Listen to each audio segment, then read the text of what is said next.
It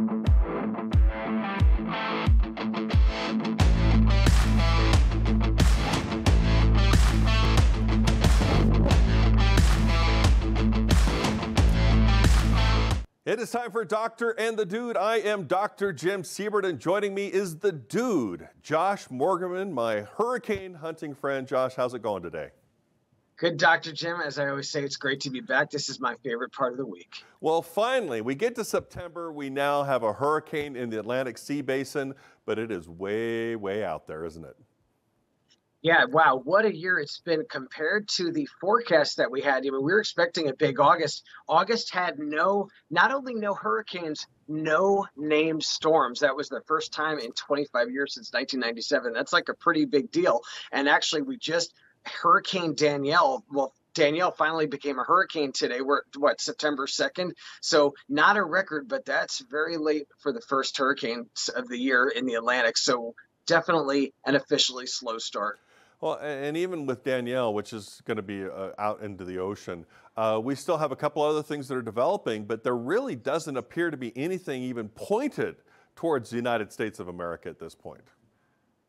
Yeah, I would say right now it's looking pretty good for the United States. Now, the thing everyone was talking about, last week and into this week is Invest 91L. As you know, it's that disturbance way out in the Atlantic. But the models have evolved, and it looks now like that thing's just going to take a hard right, and that looks like it's not going to come anywhere near North America. At least that's my take on it. What do you think, Dr. Jim? Yeah, I think you're right. The high pressure that's really strong out there driving things is going to take that one. And then the thing that's just coming off of Africa right now, I see another big plume of African dust just ready to envelop that and to suck that one up. So at this point, it gets interesting. And then as I look at it, from a climatologically speaking way, once we get, especially for the Gulf of Mexico, when you get to the middle of September, these frontal boundaries start coming out into the Gulf. And so it makes it more difficult for those storms to even have a chance. But now that's the Gulf of Mexico. The East Coast and Florida, it's still a different story, at least at this point.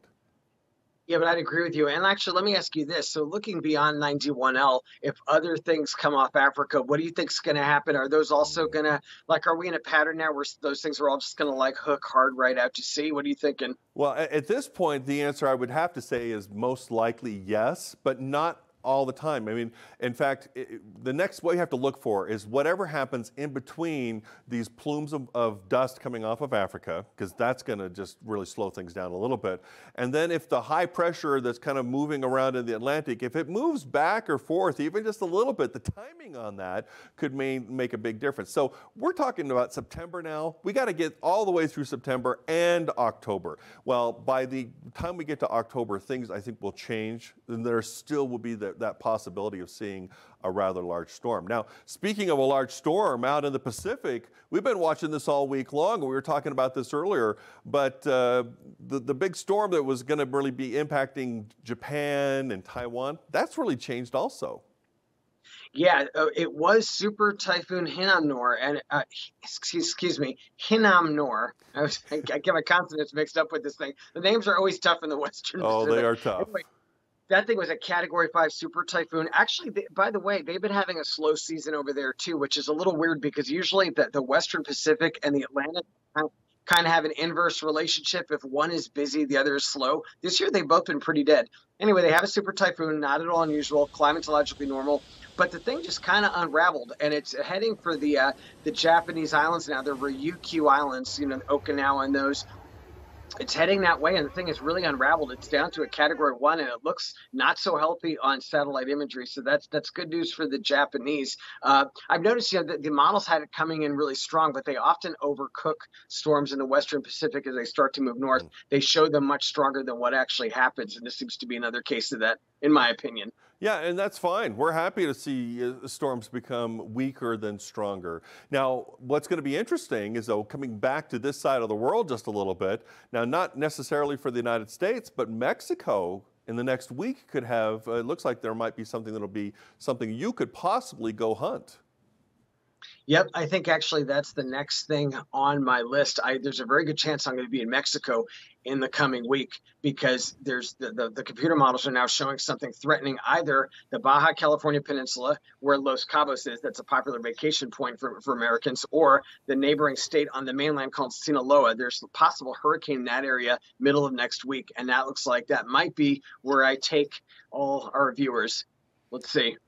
Yeah, at this point, it's still just a little too early to say, but the computer models are starting to come into agreement that it might become more likely. Now, one question for you, Josh.